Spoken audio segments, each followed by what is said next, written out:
Now in isometry, what you have to remember is isometric works like this. If I have a product and if I put it on the ground, so let's say this is the surface. So this is your surface.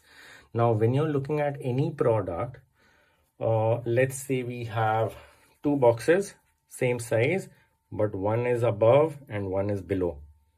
This one is closer to you, as you can see, and that one is further away from you. And you can notice, even though they are the same size, right now, this one looks larger, that one looks smaller. That's how perspective works.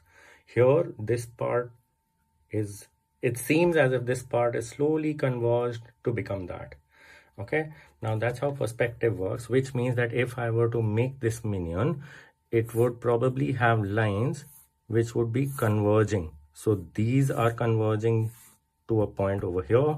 Similarly, this and the one at the back, which means that if I am to hold the minion like this line and the line at the back over there, they will end up converging somewhere over here.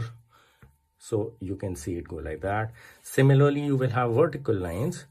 Now, in most cases, we are not going to work with the vertical lines as converging lines, but we will for now just keep them as vertical lines. So that means they are all going to be perpendicular to the base.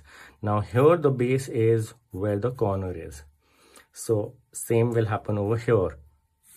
This is the base and therefore this is at 90 degrees. So let's say we get all equal lengths of the heights or the walls. So if this is what we follow over there, same thing if you're following over here. Now in perspective again, this is a parallel line to this. However, it's going to also converge somewhere over there. Similarly, this line, even though it's supposed to be parallel to this, will also converge somewhere here. Same way, this is going to converge and same way that is going to converge. Now, if that is to happen, this product will look a little skewed. However, it shouldn't look skewed when we deal with isometry.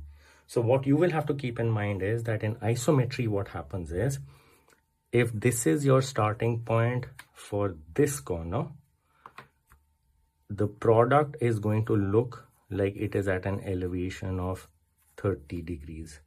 So if we take a line from here and we extend it to whatever point and we stop and we imagine another baseline, and the baseline will always be parallel to all the other baselines that you can think of. So if this is parallel to this, then from here, if I have to go vertical, it has to be 90 degrees. So you're dealing with 30 degree, 60 degree, 90 degree, and 120 degree. How? I will show you now.